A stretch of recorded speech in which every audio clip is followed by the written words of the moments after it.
स्वागत है आप सभी का अपने चैनल मैथ कैलकुलस पॉइंट में। आज के इस वीडियो में अभाज्य गुणनखंड विधि से HCF ज्ञात करना सीखेंगे। देखिए, अभाज्य गुणनखंड विधि से HCF ज्ञात करने के लिए सबसे पहले जो संख्या दिया रहता है उसका अभाज्य गुणनखंड करते हैं। अभाज्य गुणनखंड करने के बाद जो संख्या सभी संख्या के अभाज्य गुणनखंड में मिलता है उसके सबसे छोटे पावर वाले को लिखते हैं, वही हो जाता है उसका HCF। चलिए अब इस प्रश्न को सॉल्व करते हैं जिससे कि अभाज्य गुणनखंड विधि से HCF ज्ञात करना और अच्छे से समझ में आएगा। तो देखिए, प्रश्न है अभाज्य गुणनखंड विधि से 96 और 404 का HCF ज्ञात करें। देखिए, इस प्रश्न में दो संख्या दिया हुआ है।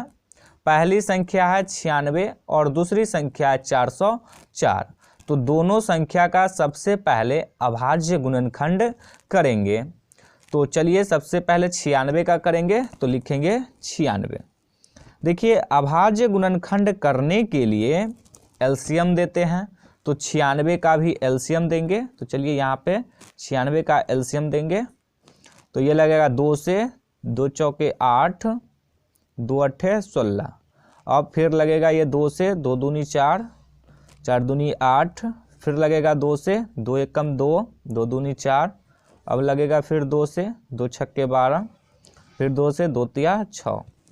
तो देखिए 96 का अभाज्य गुणनखंड आ जाएगा 2 गुने 2 गुने 2 गुने 2 गुने 2 गुने 3। तो अब इसको यहाँ पे लिख देंगे। तो देखिए 2 5 बार है गुना के रूप में, तो यहाँ पे 2 को लिख देते हैं 5 बार। 2 गुने 2 गुने 2 गुने 2 गुने 2, अब गुने 3 है तो गुने 3। अब देखिए 96 का अभाज्य गुणनखंड लिख दिए। अब ये जो गुणनखंड है इसको पावर के रूप में लिखेंगे। तो पावर के रूप में लिखने के लिए जो संख्या जितनी बार गुना के रूप में रहता है उसके ऊपर पावर उतना लग जाता है। तो देखिए 2 कितनी बार है गुना के रूप में, तो गिन लेते हैं 1 2 3 4 5। 2 5 बार है गुना के रूप में, तो 2 का पावर हो जाएगा 5। गुने 3 है तो गुने 3। देखिए 3 एक ही बार है गुना के रूप में, तो 3 का पावर 1 ही होगा। तो किसी भी संख्या का पावर 1 वही संख्या होता है। तो पावर 1 लिखे तो भी ना लिखे तो भी बात बराबर रहता है।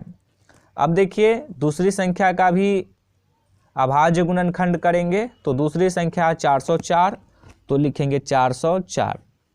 तो अब इसका भी एलसीएम देंगे। तो चलिए यहाँ पे एलसीएम देते हैं 404 का। तो अब ये लगेगा 2 से 2 दूनी 4, 0 2 दूनी 4।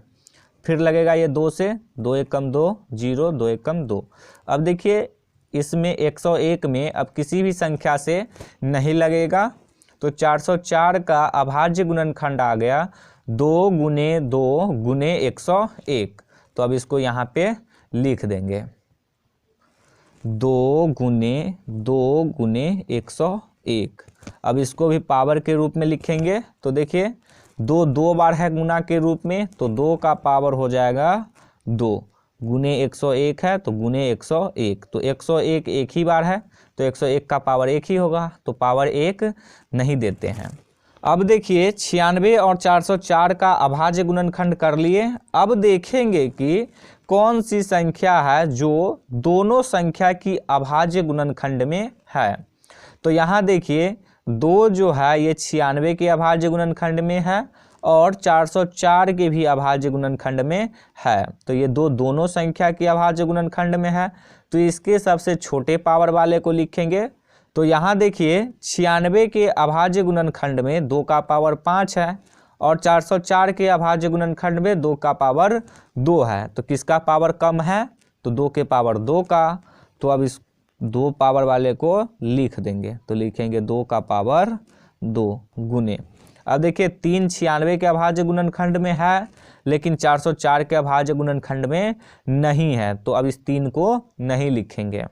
अब देखिए 101 404 के अभाज्य गुणनखंड में है, लेकिन 96 के अभाज्य गुणनखंड में नहीं है। तो अब इस 101 को भी नहीं लिखेंगे। तो देखिए ये 2 का पावर 2 जो है यही हो जाएगा इसका HCF। तो अब इसको सॉल्व कर देंगे।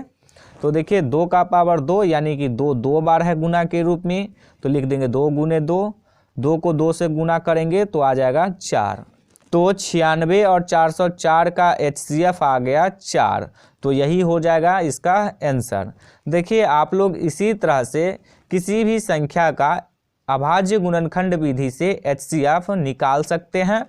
तो यदि आप लोगों को अभाज्य गुणनखंड विधि से HCF ज्ञात करना समझ में आ गया हो तो इस वीडियो को लाइक कर दीजिएगा और चैनल को सब्सक्राइब कर दीजिएगा।